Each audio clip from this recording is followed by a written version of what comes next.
পরিশ্রমই ছাগল পালনের সাফল্যের একমাত্রই চাবিকাঠি, আর সঠিক ব্যবস্থাপনা আর মেডিসিনের সঠিক ব্যবহার। দিদিকে আসার জন্য আমি অনুরোধ করছি। ওনার ছাগলের ফার্মিং আছে, উনি একা এই ফার্মিংটা চালান।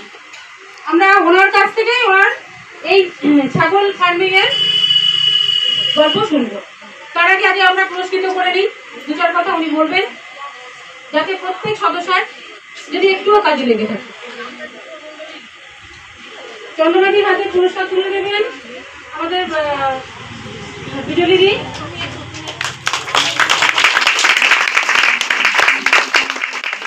দিদিকে কিছু বলার জন্য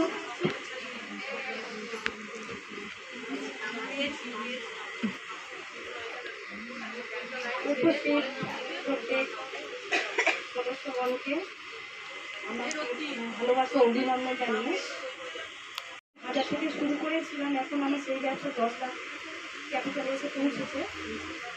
নিজের প্রচেষ্টা থাকতে হবে, ইচ্ছা থাকতে হবে, তারপর সে যে কোনো ব্যবসা বলো, যে কোনো কাজে বলো, সে সাকসেস পাবেই পাবে।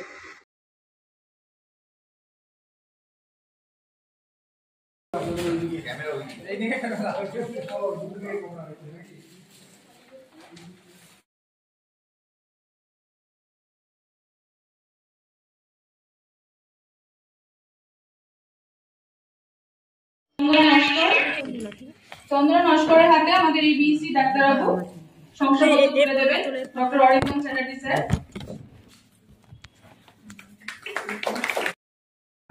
সুন্দরভাবে ইউটিউব চ্যানেল খুললেও আমরা দেখতে পাবো, এবং যত ধরনের নতুন প্রযুক্তি ওনাকে শেখানো হচ্ছে, ঘরের ইউরিয়া এনরিচমেন্ট সেটা করে খাওয়ানো, সমস্ত কিছু উনি খুব তাড়াতাড়ি প্রম্পট উনি নিয়ে নিতে পারেন। ওনাকে এই পুরস্কার দিতে পেরে আমরা সত্যি গর্বিত। আমার ইউটিউব চ্যানেলের হয়ে প্রমোট করছে প্রাণী সম্পদের বিএলডিও, কারণ আমি সব কিছুই বিজ্ঞানসম্মত দেখায়, কোনো রকম ভুল তথ্য মানুষকে দিই না। কারণ ছাগল পালনে করতে গেলে ভীষণভাবে ক্ষতির সম্মুখীন হতে হয়, যাতে কেউ ক্ষতি না হয়।